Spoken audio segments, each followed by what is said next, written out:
What's up everyone, John Rettinger from Techno Buffalo here, and I want to talk to you about the PS3 versus the Xbox 360. This is the debate that I've seen going on in my videos, on other people's videos, and on numerous websites. It's a very polarizing topic, and I want to let you know where I stand, see if we can sort of come to a consensus about really what's the best advantage and what's the best value as far as the consoles are concerned. So both come in now thanks to price cuts at $299, Microsoft's Xbox 360 Elite, and Sony's new PS3 Slim. So let's talk about Sony first and the pros and cons. When the PlayStation 3 first launched, it was a whopping $600. It was really unheard of for the time. But you were getting a lot of value with that $600 console. You were getting really a fantastic Blu-ray player, which is firmware upgradable. Essentially means that you can get new features, bug fixes, and support directly from Sony. If you buy a Blu-ray player from Samsung or another vendor, you're going to get a solid Blu-ray player that works, but you're not always going to get new features and patches. Sony is definitely going to always be supporting the PlayStation 3 through its lifetime, since it has such a large install base. So they'll make sure that really that particular console always gets the newest features. On a side note, I went and visited a professional video production house that makes Blu-ray discs, and they were using a PS3 for their test Blu-ray players to show you how much they believe in the quality of the player on the PlayStation 3. You're also getting access to a great, really, library of games.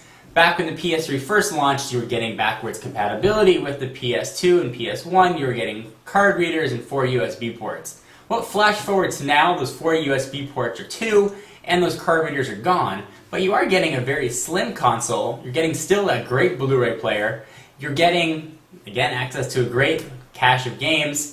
And you're also getting really a very nice home theater and media system. So those are some of the positives about the PlayStation 3. I think that it's a good looking console, graphics are fantastic, and I think it really is now a fantastic value at $300. Even if you wanted to buy a standard Blu-ray player, odds are it probably cost you maybe $200 or just a little bit less, so for $100 more, you'd get access to some fantastic games and some features you wouldn't get otherwise. So it's very hard to ignore the PlayStation now. A lot of people were saying the PS3 was too expensive, $400 was too much, and of course $600 was a lot, and Sony was having a little bit of trouble to moving consoles, despite the fact that PlayStation is a great brand and game developers are really starting to develop for it more.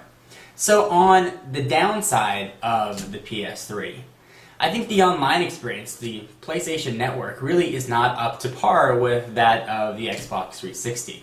Now, I know people are always going to say that, you get what you pay for, PlayStation Network is free, but I do have to say I really don't think that it stacks up, evenly with Xbox Live. That's just, my personal take on it. I think you're not getting some of the features that you get on the other consoles. You're not getting the access to, let's say, Netflix streaming, but there are certainly, other aspects that the PlayStation 3 has that the Xbox doesn't. Those are really the only big negatives that I can see with the PlayStation 3. Certainly console title exclusivity is a deal, but there really aren't that many more negatives with the PS3. My big concern earlier was price. It was just too expensive for a lot of people, and Sony was pricing out a really large portion of their user base. So the question that I'm really thinking now is this too little too late? Does everybody that would have bought a PlayStation 3 maybe jump ship to a $250 Wii or a $200 Xbox Arcade because it was just what they could afford? And, if they already bought a console, odds are they're probably not going to buy another one. So let's jump over to the Xbox 360. And I should preface that I own both of these consoles. I've got the older PS3 Fatty version, and I have an Xbox 360 Elite. So price now is $299. I think a very reasonable $299. I think one of the biggest selling points of the Xbox is its video game catalog. There are just some fantastic exclusive games that are available for Xbox 360 that you're not going to find on the PlayStation. Certainly PlayStation has its own exclusive titles, Resistance and what was Metal Gear Solid. There really are just a lot of exclusive titles on the Xbox. I think that there are more, and I think that there are more games on the Xbox, more games at least that I would want to play. I think that if you're looking for kid titles, you want to look at the Wii. Certainly for the more mature gamer, the Xbox and 360, the Xbox and the PlayStation rather, are competing for really the same demographic.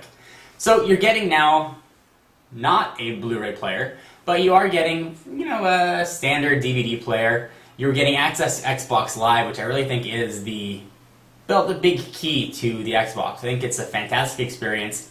You definitely have to pay for it, which is a little bit on the unfortunate side, but integration with now Twitter and Last.fm and Netflix on demand, it's amazing sort of the features that you get that aren't even game related for the Xbox. Certainly I think graphics-wise, the PlayStation 3 has more power and is capable of really higher resolution graphics, but as far as what game developers have been able to use, really graphics-wise I think that they're on a fair playing ground. So, kind of want to cut this a little bit short. If I have to pick a console, and let me preface what I'm going to say with, I really like the Xbox. The Xbox is my console of choice. If I go to GameStop or I go to order a game from Amazon and they're available for both platforms, I'm going to order it for the Xbox. You know, I have both consoles. But if I was buying one right now, if I didn't have either, I gotta say the PlayStation 3 is now a better value. You're getting much more for your money. You might lose out on some of the exclusive titles that you don't get with the Xbox, you know, the Halos and such in the world, and I don't think you're going to get the best online experience. But you are getting a fantastic Blu-ray player, you're getting a great upscaling DVD player, you're getting access to Sony's fantastic library of games, and you are still getting a very usable online experience. It's now very hard to ignore the PlayStation 3 where it wasn't before. So what do you guys think? Do you agree, disagree? Am I so off topic that you can't even believe it and you're pissed?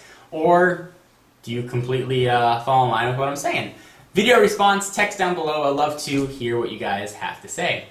Anyway, for exclusive content, check me out at Twitter, twitter.com/John4Lakers. And to learn more about Techno Buffalo, check out technobuffalo.com. See you guys in the next video. Bye-bye.